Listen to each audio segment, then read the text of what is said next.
গ্রামের বাইরের পুরনো আমবাগান পেরিয়ে যখন মামার বাড়ির লাল ইটের দেয়াল চোখে পড়ল তখন সন্ধে নেমে এসেছে। আকাশে মেঘ জমেছে, বাতাসে ভারী ভারী গন্ধ। আমার ব্যাগ কাঁধে ঝুলছে, হাতে একটা ছোট্ট উপহারের প্যাকেট। মামামামির কাছে আসছি প্রায় ৪ বছর পর। দরজা খুললেন মামি। আমি যেন এক মুহূর্তের জন্য শ্বাস বন্ধ করে ফেললাম। ৪ বছর আগেও তিনি সুন্দরী ছিলেন, কিন্তু এখন যেন আরেক জন্ম হয়েছে। শাড়িটা হালকা ক্রিম রঙের, কোমরের ওপর দিয়ে আঁচলটা এমনভাবে পড়ে আছে যে চাঁদের আলোতেও যেন জ্বলছে। চোখ দুটো এখনও একই রকম গভীর, কিন্তু কোণে একটা অদ্ভুত খেলা করছে। হাসিটা আগের চেয়ে অনেক বেশি ধীর, অনেক বেশি জানে। এসে গেছিস? গলার স্বরটা যেন মধু মিশিয়ে রেখেছে কেউ। আমি কোনোমতে মাথা নাড়লাম। মামি পিছনে সরে দাঁড়ালেন। ভেতরে ঢুকতে গিয়ে পারফিউমের হালকা মিষ্টি গন্ধটা নাকে এলো। আমার বুকের ভেতর কেমন একটা কাঁপুনি লাগল। মামা বসার ঘরে বসেছিলেন। বয়স হয়েছে, চোখের নিচে কালি পড়েছে, কিন্তু হাসিটা এখনও উদার। আমাকে জড়িয়ে ধরলেন। অনেক বড় হয়ে গেছিস রে, এবার কয়েকদিন থেকে রা। রাতের খাবার পর মামা বললেন, কাল একটা বড় পার্টি আছে, বন্ধুদের সঙ্গে যাব, তুইও চাইলে। আমি হেসে মাথা নাড়লাম। না মামা, আমি কাল সকালে বাগানে ঘুরব। মামি চুপ করে শুনছিলেন, শুধু একবার আমার দিকে তাকালেন। চোখে চোখ পড়তেই চোখ নামিয়ে নিলেন, কিন্তু ঠোঁটের কোণে একটা হাসি লুকিয়েছিল। রাত 11টা নাগাদ মামা ফিরলেন। গাড়ির আওয়াজ পেয়ে আমি দরজা খুলে দিলাম। মামা হাঁটতে পারছে না ঠিকমতো। কাঁধে ভর দিয়ে তাকে দোতলার ঘরে নিয়ে গেলাম। বিছানায় শুয়ে দিতে দিতে মামি এসে দাঁড়ালেন দরজায়। আলোটা ম্লান, একটা ছোট্ট নাইট ল্যাম্প জ্বলছে। মামা গভীর ঘুমে ঢলে পড়েছেন, নিঃশ্বাস ভারী। মামি দরজার কাঠে হেলান দিয়ে দাঁড়িয়ে। শাড়ির আঁচলটা কাঁচ থেকে একটু নেমে গেছে, চুলগুলো খোলা। চাঁদের আলো জানালা দিয়ে এসে তার গালে পড়েছে। তুইও শুয়ে পড়, অনেক কষ্ট করলি। আমি দেখছি। গলার স্বরটা খুব নরম, কিন্তু কেমন যেন কাঁপছে। আমি দরজার দিকে এগোলাম। মামি সরলেন না, আমি থেমে গেলাম। দুজনের মাঝে মাত্র এক হাত, ফাঁক। তার শ্বাস আমার গালে লাগছে, গরম, মিষ্টি। তুই বড় হয়ে গেছিস, অনেক বড়। আঙুল দিয়ে তিনি আমার গালের ওপর দিয়ে একটা রেখা টানলেন, হালকা, যেন পালক ছুঁয়ে দিল। আমার শরীরে বিদ্যুৎ খেলে গেল। মামি, আমার গলা শুকিয়ে গেছে।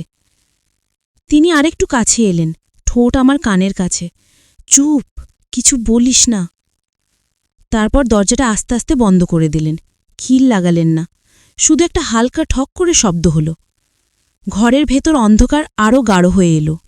মামার নিঃশ্বাসের শব্দ ছাড়া আর কোনো আওয়াজ নেই। মামি আমার হাত ধরলেন, আঙুলগুলো ঠান্ডা কিন্তু কাঁপছে। আমাকে টেনে নিয়ে গেলেন জানালার কাছে, পর্দা সরিয়ে দিলেন। চাঁদের আলো ঘরে ঢুকে পড়ল। তিনি আমার দিকে তাকালেন, চোখে একটা প্রশ্ন, একটা ভয়, আর একটা আগুন। তুই কি বুঝতে পারছিস আমি কি চাইছি? আমি কোনো কথা বলতে পারলাম না, শুধু মাথা নাড়লাম, খুব আস্তে। মামি আমার হাতটা তার কোমরে রাখলেন, শাড়ির ওপর দিয়ে। আমার আঙুলগুলো কাঁপছিল। তিনি আমার হাতটা আরও চেপে ধরলেন। আজ রাতে কেউ জানবে না, কখনও জানবে না। তার ঠোঁট আমার কপালে ঠেকল, তারপর গালে, তারপর ঘাড়ে। প্রতিটি ছোঁয়ায় আমার শরীর জ্বলে উঠছিল। হঠাৎ বাইরে কোথাও একটা কুকুর ডেকে উঠল। আমরা দুজনেই চমকে উঠলাম। মামি পিছিয়ে গেলেন, চোখে আতঙ্ক। যা, এখন যা, কাল কাল আবার। আমি দরজার দিকে পা বাড়ালাম। পা কাঁপছে, হাত কাঁপছে, মনের ভেতর একটা ঝড় বয়ে যাচ্ছে। দরজা খুলতেই মামি ফিসফিস করে বললেন, দরজা খোলা রাখিস, রাতে যদি কিছু লাগে। আমি আমার ঘরে ফিরে এলাম। বিছানায় শুয়ে রইলাম, চোখে ঘুম নেই, শুধু মামির সেই ছোঁয়া, সেই গন্ধ, সেই ফিসফিস বারবার ফিরে আসছে। রাত তখন প্রায় 2টো। হঠাৎ আমার দরজায় একটা খুব হালকা টোকা পড়ল। আমি উঠে বসলাম, হৃদয় ধকধক করছে। দরজা একটু ফাঁক হল, একটা ছায়া ঢুকল ভেতরে। শাড়ির আঁচলটা মেঝেতে ঘষছে। দরজাটা যখন পুরোপুরি খুলে গেল তখন ঘরে ঢুকল শুধুই একটা ছায়া। কিন্তু ছায়াটাও যেন শব্দ করে হাঁটছে না, পায়ের নিচে মেঝে কথা বলছে না, শুধু একটা হালকা শাড়ির ঘষা আর শ্বাসের শব্দ। মামি, তিনি দাঁড়িয়ে রইলেন দরজার সামনে। চাঁদের আলো তার পিঠের ওপর পড়ে একটা রূপলি রেখা এঁকেছে। মুখটা অন্ধকারে, শুধু চোখ দুটো জ্বলছে। আমি বিছানা থেকে নামলাম না, শুধু বসে রইলাম, গলা শুকিয়ে গেছে। মামি আস্তে আস্তে এগিয়ে এলেন, প্রতি পায়ে যেন একটা বছর কেটে যাচ্ছে। তিনি আমার সামনে এসে দাঁড়ালেন, এত কাছে যে তার শাড়ির কুঁচির গন্ধ আমার নাকে ঢুকে গেল। ঘুম আসছে না। গলার স্বরটা এত নিচু যে শব্দটা যেন আমার বুকের ভেতরেই কাঁপল। আমু মাথা নাড়লাম, কথা বেরোচ্ছে না। মামি হাত বাড়ালেন, আঙুলের ডগায় আমার গাল স্পর্শ করলেন। ঠান্ডা, কিন্তু সেই ঠান্ডার ভেতর একটা আগুন। আঙুলটা নেমে এলো ঘাড়ে, তারপর কলারের কাছে। আমার শার্টের প্রথম বোতামে থামল। তোর গলা শুকিয়ে গেছে, তাই না? আমি আবার মাথা নাড়লাম। তিনি হেসে ফেললেন, খুব আস্তে। সেই হাসি শুনে আমার পা পর্যন্ত কেঁপে উঠল। তিনি আমার হাত ধরলেন, টেনে তুললেন। আমি দাঁড়ালাম।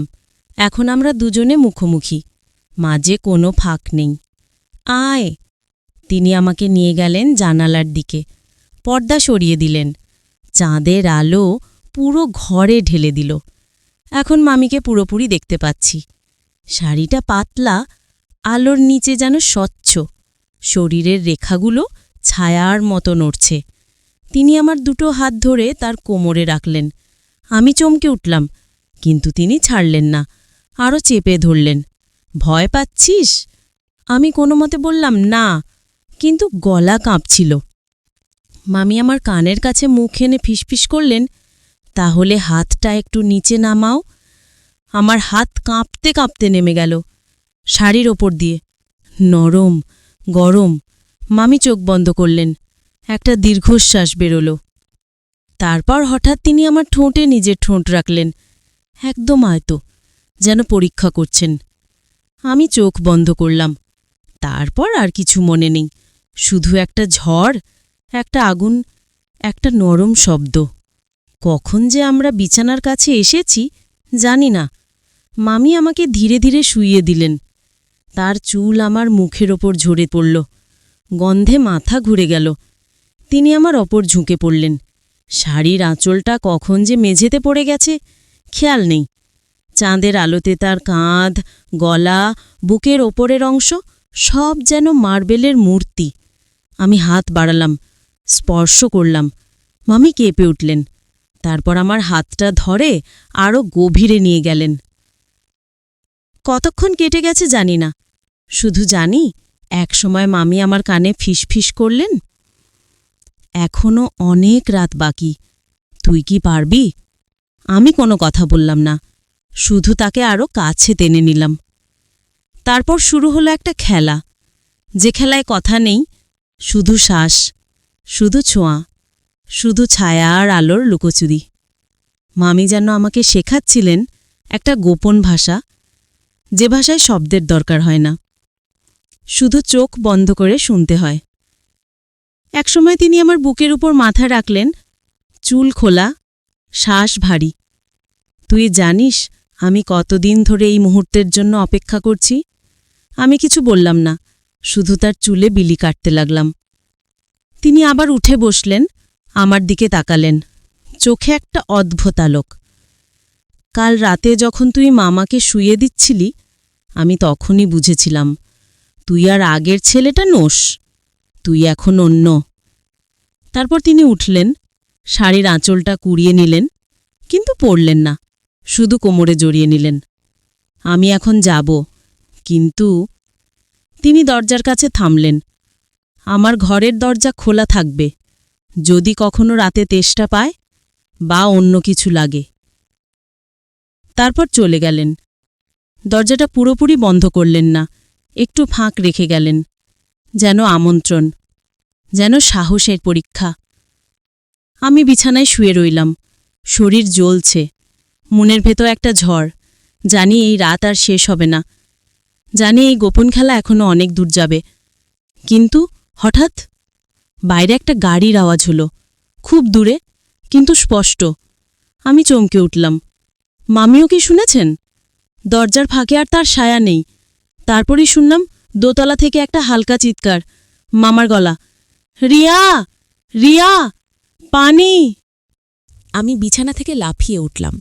মামার গলা শুনেই যেন শরীরের সব আগুন এক মুহূর্তে ঠান্ডা হয়ে গেল। পা দুটো কাঁপছে। আমি দরজার কাছে গিয়ে দাঁড়ালাম।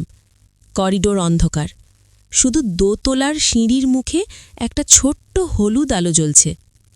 আবার ডাক এলো, রিয়া, পানি দে। গলায় ক্লান্তি আর অস্বস্তি মিশে আছে। কয়েক সেকেন্ড পর শুনলাম মামির পায়ের আওয়াজ, হালকা, তাড়াহুড়ো নেই, যেন তিনি জেগেই ছিলেন। তারপর তার ঘরের দরজা বন্ধ হওয়ার একটা মৃদু শব্দ। আমি চুপ করে দাঁড়িয়ে রইলাম। হৃদয়ে এত জোরে ধকধক করছে যে মনে হচ্ছে পাঁচিল টোপকে বাইরের লোকেও শুনতে পাবে। মিনিট দুয়েক পর তিনি নিচে নামলেন। একটা পাতলা নাইটি পরা, চুল খোলা, হাতে জলের গ্লাস। আমার পাশ দিয়ে যাওয়ার সময় একবারও আমার দিকে তাকালেন না। কিন্তু আমি দেখলাম তার ঠোঁট কাঁপছে, গলার কাছে একটা লালচে দাগ, আমারই দেওয়া। তিনি দোতলায় উঠে গেলেন। আমি আর দাঁড়াতে পারলাম না। আমার ঘরে ফিরে দরজা বন্ধ করে দিলাম। এবার খিল তুলে দিলাম। বিছানায় শুয়ে চোখ বন্ধ করলাম, কিন্তু ঘুম আসছে না। মাথার ভিতর শুধু একটা কথা ঘুরছে, যদি মামা কিছু দেখে ফেলতেন, যদি তিনি কিছু বুঝে ফেলতেন। সময় কাটছে না, ঘড়িতে 3টে বেজে গেছে। হঠাৎ আমার দরজায় একটা খুব হালকা আঁচড়ের শব্দ। আমি চমকে উঠলাম, উঠে গিয়ে কান লাগালাম দরজায়। ফিস ফিস, খোলো। আমি, মামি। আমি দরজা খুললাম। তিনি ঢুকে পড়লেন, চোখ দুটা লাল, চুল এলোমেলো, নাইটিটা কাঁধ থেকে একটু নেমে গেছে। তিনি আমার বুকে মুখ গুজে দিলেন, কাঁপছেন। ও ঘুমিয়ে পড়েছে, অনেক ওষুধ খাইয়েছি, আর উঠবে না। গলা ভেজা। আমি তাকে জড়িয়ে ধরলাম, দুজনেই কাঁপছি। মামি, আমরা কি করছি? আমার গলা ভেঙে গেল। তিনি মুখ তুললেন, চোখে জল, কিন্তু তার ভিতরে এখনো সেই আগুন। যা করার ইচ্ছা হয় তাই করছি, আর পারছি না লুকোতে। তিনি আমার হাত ধরে টানলেন, চল আমার ঘরে। আমি পিছিয়ে গেলাম। না, ও যদি জেগে ওঠে। মামি হাসলেন, একটা অদ্ভুত হাসি। ও আর জাগবে না, আমি চাবি নিয়ে এসেছি। তিনি হাতের মুঠোয় একটা ছোট্ট চাবি দেখালেন, মামার ঘরের চাবি। আমি হতবাক। তুমি লক করেছ? তিনি মাথা নাড়লেন, খুব ধীরে। আজ রাতেও কোথাও যেতে পারবে না, আর আমরাও কোথাও যাব না। তারপর তিনি আমাকে নিয়ে বেরোলেন। আমরা দুজনে করিডোর দিয়ে হাঁটছি, পায়ে কোনো শব্দ নেই। দোতলায় উঠলাম। মামার ঘরের সামনে দিয়ে যেতে গিয়ে থমকে দাঁড়ালাম। দরজা বন্ধ, ভিতর থেকে খিল দেওয়া। মামি আমার হাত চেপে ধরলেন, চল। তার ঘর, দরজা খোলা, ভিতরে একটা মোমবাতি জ্বলছে, হলুদ আলো। বিছানার ওপর নতুন চাদর, ফুলের গন্ধ। তিনি আমাকে ঢুকিয়ে দরজা বন্ধ করলেন। এবার খিল তুলে দিলেন। তারপর আমার দিকে ফিরলেন। নাইটির ফিতো ধীরে ধীরে টেনে খুললেন। কাপড়টা মেঝেতে পড়ে গেল। চাঁদের আলো আর মোমবাতির আলোয় তার শরীর যেন আলোর মধ্যে ভাসছে। তিনি কাছে এলেন, আমার শর্টের বোতাম খুলতে লাগলেন, একটা একটা করে, খুব ধীরে। আজ রাতে আর কেউ আমাদের বিরক্ত করবে না। তারপর শুরু হলো আর একটা খেলা। এবার আরও গভীর, আরও ধীর, যেন সময় থেমে গেছে। মামি আমাকে শেখাচ্ছিলেন এমন সব ভাষা, যে ভাষা কখনো বইয়ে লেখা হয় না, শুধু শরীরে শরীরে লেখা হয়। কতক্ষণ কেটে গেল জানি না। একসময় আমরা দুজনে বিছানায় শুয়ে, তার মাথা আমার বুকে, আমার হাত তার পিঠে বিলি কাটছে। তিনি ফিসফিস করে বললেন, তুই জানিস আমি কতদিন এই মুহূর্তের স্বপ্ন দেখেছি, কত রাত জেগে কেঁদেছি। আমি কিছু বললাম না, শুধু তাকে আরও কাছে টেনে নিলাম। তিনি হঠাৎ উঠে বসলেন, একটা জিনিস দেখাবো। তিনি বিছানার পাশের ড্রোয়ার খুললেন, বের করলেন একটা ছোট্ট লাল ডায়েরি, চাবি দিয়ে খুললেন। ভিতরে কয়েকটা ছবি, আমার ছবি, ছোটবেলার কিছু চিঠি, আমার লেখা, আর কিছু পাতা ভর্তি তার হাতের লেখা। আমি পড়তে লাগলাম। তারিখগুলো 4 বছর আগের। তিনি লিখেছেন, আজ ও এসেছিল, ওর চোখে যে আগুন দেখলাম সেই আগুন আমার ভিতরও জ্বলছে, কিন্তু বলতে পারি না। ও আমার ভাইয়ের ছেলে, কিন্তু আমার শরীর মানছে না। আর একটা পাতায় লেখা, আজও চলে গেল, আমি দরজায় দাঁড়িয়ে কাঁদছিলাম, ও জানে না, কেউ জানে না। আমি ডায়েরি বন্ধ করলাম। মামি আমার দিকে তাকিয়ে আছেন, চোখে জল। তুই এখন চলে গেলে আমি বাঁচব না। আমি তাকে জড়িয়ে ধরলাম। আমি কোথাও যাব না। তারপর আবার শুরু হলো সেই খেলা, এবার আরও গভীর, আরও নিষ্ঠুর, যেন আমরা দুজনে একে অপরকে শাস্তি দিচ্ছি, ভালোবাসার শাস্তি। ভোরের আলো ফুটতে শুরু করেছে। মামি উঠলেন, নাইটি পরলেন, চুল বাঁধলেন। এখন যা, তোর ঘরে, ও যদি সকালে আগে উঠে যায়। আমি উঠলাম, কিন্তু যেতে ইচ্ছে না করছে। তিনি আমাকে চুমু খেলেন, গভীর, দীর্ঘ। আজ রাতে আবার একই সময়। আমি চলে আসছি। সিঁড়ি দিয়ে নামার সময় হঠাৎ দেখলাম মামার ঘরের দরজা একটু ফাঁক, আগে যেমন ছিল না। আমি থমকে দাঁড়ালাম। ভিতর থেকে কোনো শব্দ নেই, কিন্তু দরজার নিচ দিয়ে একটা ছোট্ট কাগজের টুকরো বেরিয়ে আছে। আমি কুড়িয়ে নিলাম। তাতে লেখা, আমি সব জানি।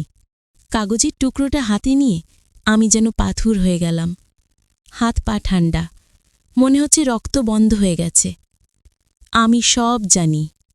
মাত্র 3টে শব্দ, কিন্তু যেন 3টে ছুরি আমার বুকে ঢুকে গেল। আমি দরজার দিকে তাকালাম। ফাঁকটা আরও বেড়েছে। ভিতরে অন্ধকার, কোনো নড়াচড়া নেই, কিন্তু আমি জানি কেউ আছে, কেউ দেখছে। আমি পিছিয়ে এলাম। সিঁড়ি দিয়ে নামতে গিয়ে পা পিছলে গেল। হাতের রেলিং ধরে সামলালাম। কাগজটা মুঠোয় চেপে ধরে আমার ঘরে ঢুকে দরজা বন্ধ করলাম। খিরে তুলে দিলাম। বিছানায় বসে কাগজটা বারবার পড়লাম। হাতের লেখা মামার। আমি চিনি, ছোটবেলায় ওর চিঠি পেয়েছি। তাহলে কি সব শেষ? ওর কি ঘুমের ওষুধ কম ছিল, নাকি কিছুই খাননি? সকাল 7টা বাজল। দোতলা থেকে মামির গলা ভেসে এলো, আরিফ, উঠে পড়ো, চা করে দিচ্ছি। গলা একদম স্বাভাবিক, যেন কিছুই হয়নি। আমি মুখ হাত ধুয়ে নিচে নামলাম। মামা বসার ঘরে বসে খবরের কাগজ পড়ছেন। আমাকে দেখে হাসলেন। ঘুম হয়েছে? আমি কোনো মতে মাথা নাড়লাম। মামি রান্নাঘর থেকে চায়ের ট্রে নিয়ে এলেন। আমার দিকে তাকালেন, চোখে কোনো ভয় নেই, শুধু একটা গভীর শান্তি। খাবার সময় মামা বললেন, আজ আমি একটু শহরে যাব, কিছু কাজ আছে, দুপুরের মধ্যে ফিরব। মামি চুপ করে শুনলেন। আমি চেয়ারের তলায় পা কাঁপছিল। মামা চলে গেলেন। গাড়ির আওয়াজ মিলিয়ে যেতে মামি আমার সামনে এসে দাঁড়ালেন। কি হয়েছে? আমি কাগজটা এড়িয়ে দিলাম। তিনি পড়লেন, তারপর হাসলেন। একটা ঠান্ডা, গভীর হাসি। এটা ও লেখেনি। আমি অবাক হয়ে তাকালাম। তুমি কি করে জানলে? মামি আমার হাত ধরে দোতলায় নিয়ে গেলেন। মামার ঘরের সামনে দাঁড়ালেন। দরজা খুললেন। ঘর খালি, বিছানা গোছানো, কিন্তু মামা নেই। আমি হতবাক। উনি কোথায়? মামি আমার কানের কাছে ফিসফিস করলেন, উনি গত রাতেই চলে গেছেন। আমার মাথা ঘুরে গেল। মানে? মামি ড্রয়ার খুললেন। ভিতরে একটা চিঠি। আমি পড়লাম, রিয়া, আমি সব জানি, অনেক দিন ধরে জানি। তোমার ডায়েরি পড়েছি, তোমার চোখের ভাষা বুঝেছি। আমি তোমাকে দোষ দিই না, আমি নিজেকেই দোষ দেই। আমি তোমাকে কখনো সুখ দিতে পারিনি, তাই আজ আমি চলে যাচ্ছি। আমার সব সম্পত্তি তোমার নামে করে দিয়ে গেলাম। আরিফকে বলো, ও যেন তোমাকে ভালো রাখে। আমি আর ফিরব না। আমি শুধু চাই তোমরা দুজনে যেন সুখে থাকো। আমার আশীর্বাদ রইল। তোমার ব্যর্থ স্বামী, আমি চিঠি হাতে দাঁড়িয়ে রইলাম। মামি আমার পিঠে হাত রাখলেন। ও গতরাতে শুধু অভিনয় করছিল, ওষুধ খায়নি। আমি যখন ওর ঘরে গিয়েছিলাম পানি দিতে, তখন ও আমাকে বলেছিল, তোরা যা করিস আমি আর বাধা দেব না। তারপরও চলে গেছে, নিজের গাড়ি নিয়ে চলে গেছে। কোথায় গেছে জানি না, আর জানতেও চাই না। আমি কিছু বলতে পারলাম না। মামি আমাকে জড়িয়ে ধরলেন। এখন আর কেউ আমাদের আলাদা করতে পারবে না। তিনি আমাকে বিছানায় নিয়ে গেলেন। এবার আর কোনো ভয় নেই, কোনো লুকোচুরি নেই। শুধু দুজনে, শুধু আলো, শুধু শ্বাস। দুপুর গড়িয়ে বিকেল হল, সন্ধে নামল। আমরা দুজনে জানালার পাশে বসে। বাইরে বৃষ্টি নেমেছে।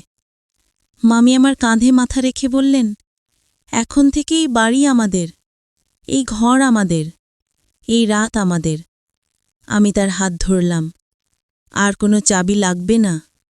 তিনি হাসলেন, না, আর কোনো চাবি লাগবে না। বাইরে বৃষ্টি আরও জোরে পড়ছে।